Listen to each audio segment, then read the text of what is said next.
Introdução ao estudo da doutrina espírita. Capítulo 3. Como tudo que constitui novidade, a doutrina espírita conta adeptos e contraditores. Vamos tentar responder algumas das objeções destes últimos, examinando o valor dos motivos em que se apoiam sem alimentarmos, todavia, a pretensão de convencer a todos, pois muitos há que creem ter sido a luz feita exclusivamente para eles. Dirigimo-nos aos de boa fé, aos que não trazem ideias preconcebidas ou decididamente firmadas contra tudo e todos, aos que sinceramente desejam instruir-se. Lhes demonstraremos que a maior parte das objeções opostas à doutrina promanam de incompleta observação dos fatos e de juízo leviano e precipitadamente formado. Lembremos, antes de tudo, em poucas palavras, a série progressiva dos fenômenos que deram origem a esta doutrina. O primeiro fato observado foi o da movimentação de objetos diversos. Designaram-no vulgarmente pelo nome de mesas gigantes ou dança das mesas. Este fenômeno, que parece ter sido notado primeiramente na América, ou, melhor, que se repetiu nesse país, porquanto a história prova que ele remonta à mais alta antiguidade, se produziu rodeado de circunstâncias estranhas, tais como ruídos insólitos, pancadas sem nenhuma causa ostensiva. Em seguida, propagou-se rapidamente pela Europa e pelas outras partes do mundo. A princípio quase que só encontrou incredulidade, porém, ao cabo de pouco tempo, a multiplicidade das experiências não mais permitiu lhe pusessem em dúvida a realidade. Se tal fenômeno se houvesse limitado ao movimento de objetos materiais, poderia explicar-se por uma causa puramente física.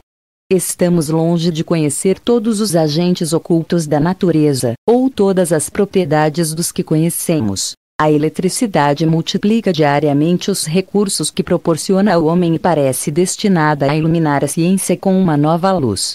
Nada de impossível haveria, portanto, em que a eletricidade modificada por certas circunstâncias, ou qualquer outro agente desconhecido, fosse a causa dos movimentos observados. O fato de que a reunião de muitas pessoas aumenta a potencialidade da ação parecia vir em apoio dessa teoria, visto poder-se considerar o conjunto dos assistentes como uma pilha múltipla, com seu potencial na razão direta do número dos elementos. O movimento circular nada apresentava de extraordinário. Está na natureza.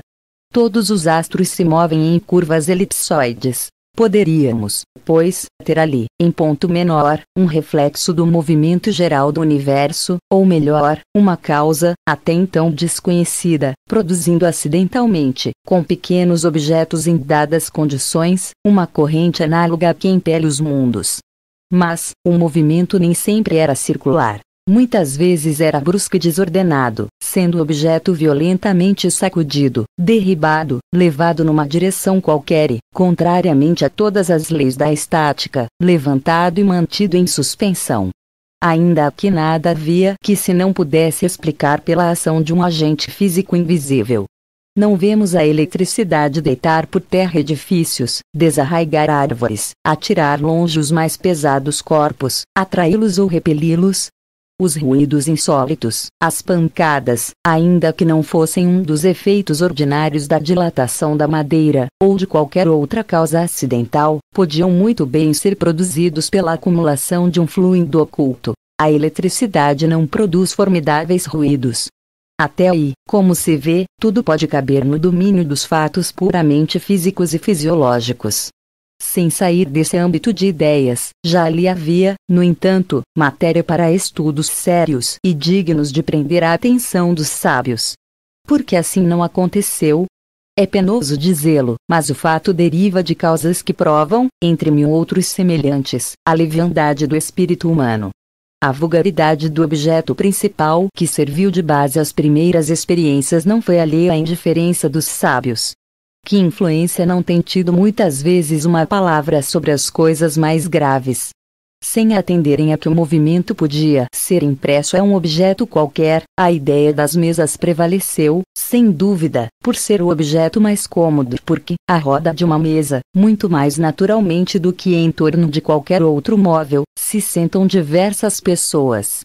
Ora, os homens superiores são com frequência tão pueris que não há como ter por impossível que certos espíritos de escola hajam considerado deprimente ocuparem-se com o que se convencionara a chamar a dança das mesas. É mesmo provável que se o fenômeno observado por Galvão fora por homens vulgares e ficasse caracterizado por um nome burlesco, ainda estaria relegado a fazer companhia à varinha mágica. Qual, com efeito, o sábio que não houvera julgado uma indignidade ocupar-se com a dança das rãs? Alguns, entretanto, muito modestos para convirem em que bem poderia dar se não lhes ter ainda a natureza dito a última palavra, quiseram ver, para a tranquilidade de suas consciências.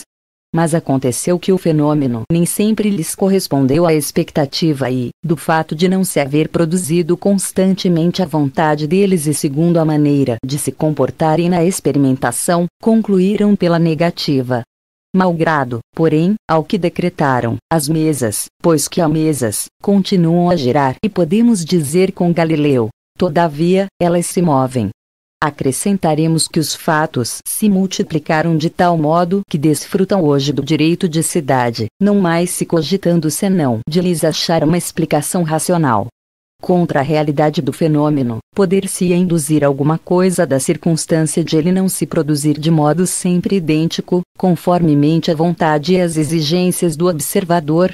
Os fenômenos de eletricidade e de química não estão subordinados a certas condições? Será lícito negá-los, porque não se produzem fora dessas condições?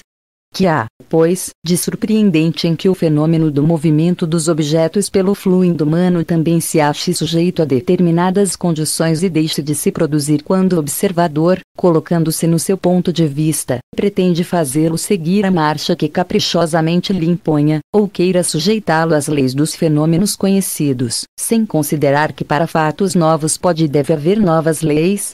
Ora, para se conhecerem essas leis, preciso que se estudem as circunstâncias em que os fatos se produzem e esse estudo não pode deixar de ser fruto de observação perseverante, atenta e às vezes muito longa.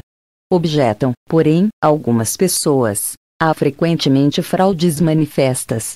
Perguntar-lhes-emos, em primeiro lugar, se estão bem certas de que haja fraudes e se não tomaram por fraude efeitos que não podiam explicar, mais ou menos como o camponês que tomava por destro escamoteador um sábio professor de física a fazer experiências. Admitindo-se mesmo que tal coisa tenha podido verificar-se algumas vezes, constituiria isso razão para negar-se o fato? Dever-se-ia negar a física, porque há prestidigitadores que se exornam com o título de físicos. Cumpre, ao demais, se leve em conta o caráter das pessoas e o interesse que possam ter em iludir. Seria tudo, então, mero gracejo. Admite-se que uma pessoa se divirta por algum tempo, mas um gracejo prolongado indefinidamente se tornaria tão fastidioso para o mistificador, como para o mistificado. Acresce que, numa mistificação que se propaga de um extremo a outro do mundo e por entre as mais austeras, veneráveis e esclarecidas personalidades, qualquer coisa há, com certeza, tão extraordinária, pelo menos, quanto o próprio fenômeno.